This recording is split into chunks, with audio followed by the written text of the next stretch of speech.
What's up, people? Welcome to another video, and I'm gonna try to be way less angry, way less upset, way less, you know, passionate, I guess, than I was in the last video. I apologize for that if people don't like seeing that. The fact is, I get so emotional when I talk about Manchester United because this is my club. This is the club I've loved for so long, and this is the club I will continue to love regardless. And it just it gets at my heart when this happens. It's a broken heart, and I don't understand. I don't understand why they continue, to do this. I don't understand it. So we're gonna get into the player ratings, and of course, if you didn't remember the scoreline, it's Wolverhampton Wanderers 0, Manchester United 1. We won the game. It might not seem that way from my last video, but we won the game.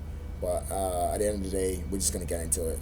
Get it done as fast as possible, and I'm going to talk about Donny van de Beek at the end of the video as well. So David De Gea is getting a 10. Like I said, he made an incredible double save, made a couple of other good saves. His handling was fantastic, his distribution was great, and 10 out of 10. Now, he didn't do anything wrong, so I don't know why some people are like, oh, he gets an 8 out of 10 or 9 out of 10. Well, he was perfect today, so he gets a 10 out of 10. And you can't even use the excuse of, oh, well, we didn't win the game. We kept a clean sheet, and we won the game. And the clean sheet was down to him and Wan-Bissaka, so I don't see why he doesn't get a 10 out of 10 because he deserves it. So 10 out of 10 for me.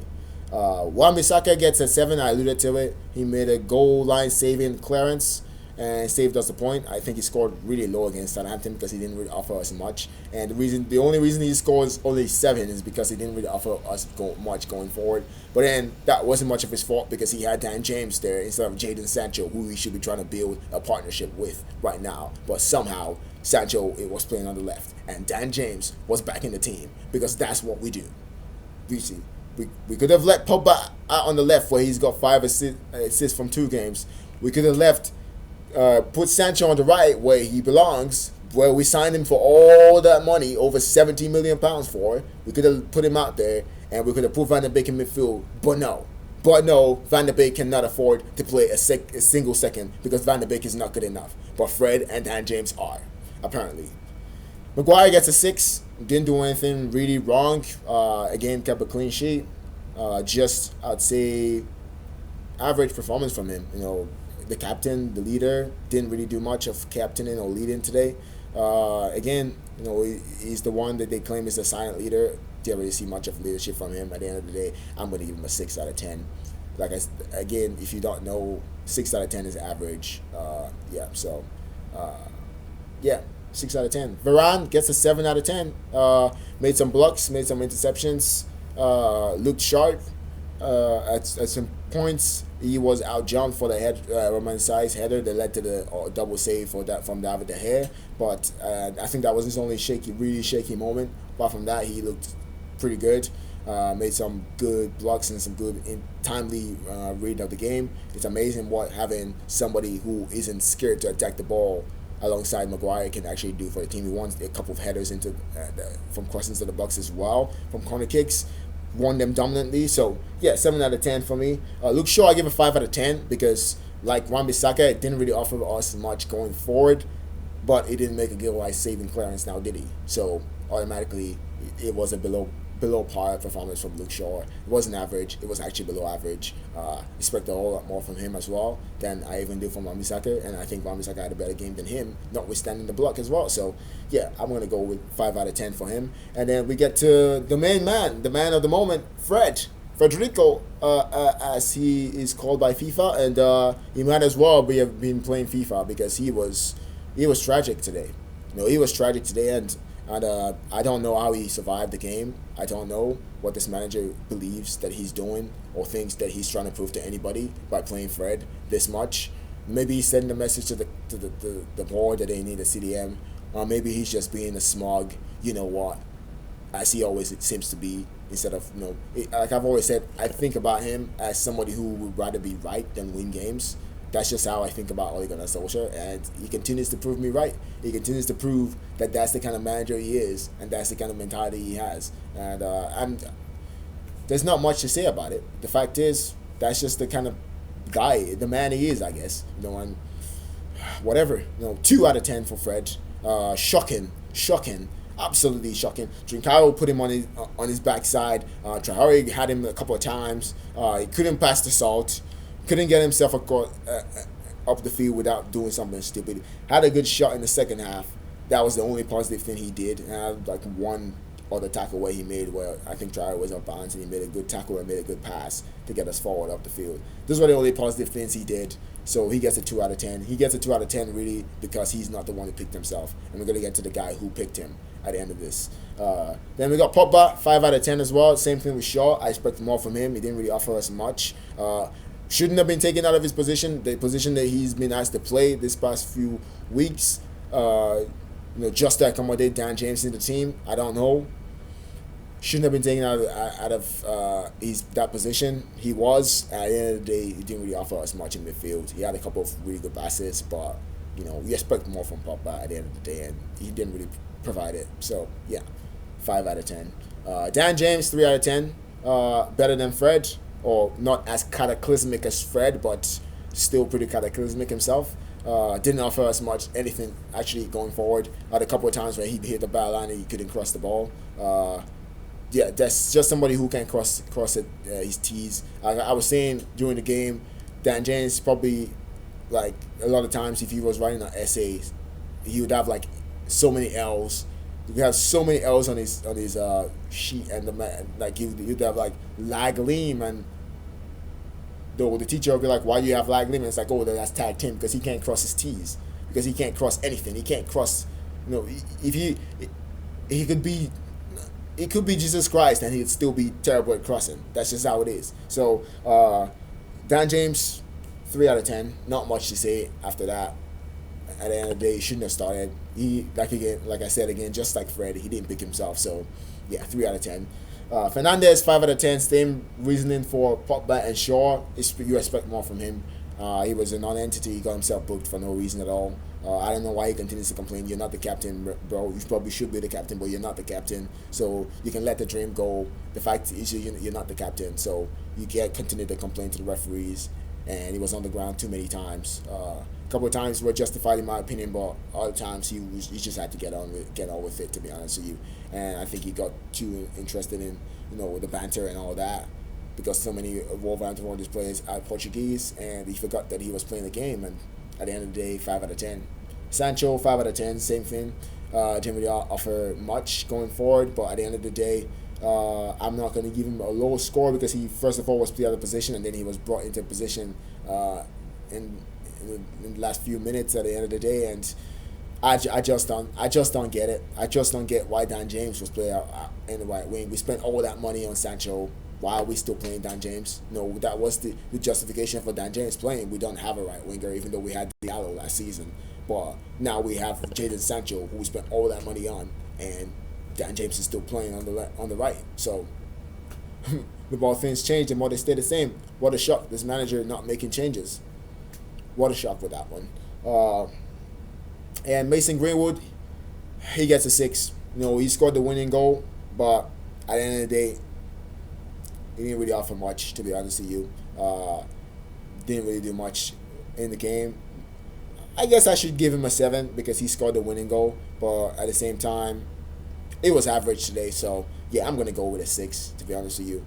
It was average. Scored a wonderful goal, but he was still average. I'm not gonna change my rating because he scored a goal in the 80th minute. At the end of the day, the game is 90 minutes, and like I said, we seem to rest during the game. We seem to be willing to be resting in games, and I'm gonna continue to score my players low if they're gonna play through the entire game lazily and then play for a couple of minutes. At the end of the day, he played most of the game at walking pace, and yeah, he gets a 6 out of 10 because that was average performance.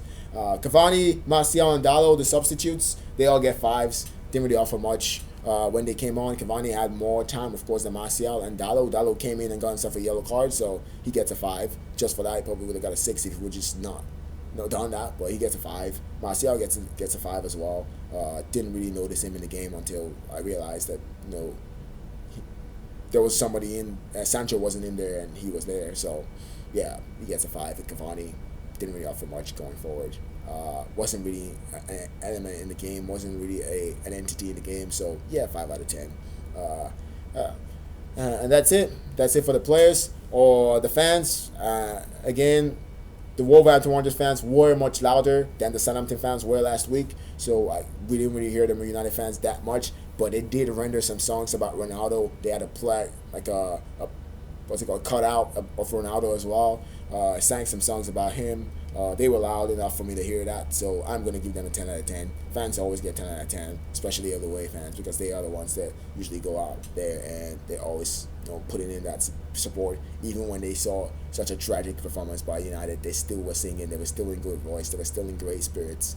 So at the end of the day, they get a 10 out of 10. And, the last one, Ole Gunnar Solskjaer, at the end of the day, bro, I don't care if we won the game 1-0. I don't care that we're third in the table. I don't care that we got 7 points. I don't care that we're unbeaten. The fact is, you get a 1. You get a 1 today.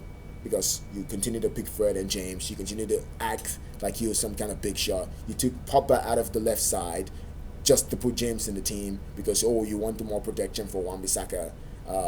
Sancho doesn't give him a protection. At the end of the day, James didn't even give Wan-Bissaka any protection because Traore gave so much trouble to Wan-Bissaka, and at the end of the day, we were lucky not to concede a goal twice. Wan-Bissaka makes the clearance and then a double save from David De Gea as well. And yeah, at the end of the day, we didn't win that game because of you. If we would have lost that game, which we deserved to, it would have been because of you. It wouldn't have been anything else. I know I ranted about the players on my match reaction. I've lost my voice after that, but I know I ranted about the players. But at the end of the day, it's on you. Like I said, I was going to talk about Donny van de Beek. Donny van de Beek, mate.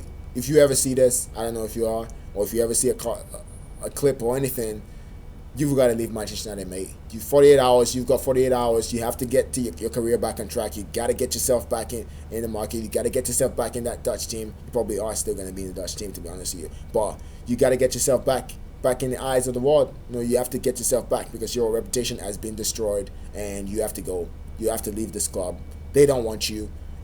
What you remind me of is a lot of guys that I know, and I think I've been like that sometimes where you're talking to a girl and she's obviously giving you all the signs that she's not interested really, but she's acting like she's saying that she is, giving you lip service and telling you, you know what, not like that, but she's telling you, you know what, I'm still interested. I know, yes, we'll hang out, yes, we'll do this, yes, we'll go out, but she's really not interested. You think that you have a girlfriend, or you think that she wants to be a lover, but she doesn't.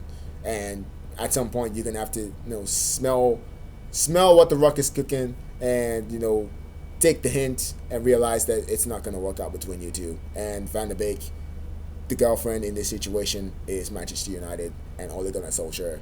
And you are me and my buddies in this situation. The fact is, they can tell you they love you all they want. They can tell you that you've put strides in preseason. They can tell you that you've bucked off. They can tell you that you have more of a chance of playing this season. But at the end of the day, we've played 180 minutes in these last 2 games. We've played in total 270 minutes, and you've not played a single minute, mate. You've not played a single minute. Even when things were going swimmingly well at Leeds, you weren't brought on. When things were going pear-shaped against Southampton, you weren't brought on. When things were going all the sides of things upside down today, you weren't brought on. So it's obviously it's a hint, and you should take it. You should take it. You should be out of the club because this club doesn't want you. They don't want you. The fans want you. The fans realize how good a player you are. The fans realize how much of a star you could be for us. But this manager does not want you. And the club and the board and the owners, they're not making a change managerially, even though they should. They're not making a change managerially. So if the manager doesn't want you and the club is obsessed with this manager, then the club doesn't want you. That's just a fact. They can tell you all they want to tell you. They can tell you sweet nothings. By the end of the day, that's what they are. Nothing. It's nothing. And at the end of the day, you have to leave the club, mate. You have to get your career back. You only have one career. This club is going to keep going in 40 years. In 40 years, you're going to be in your 60s.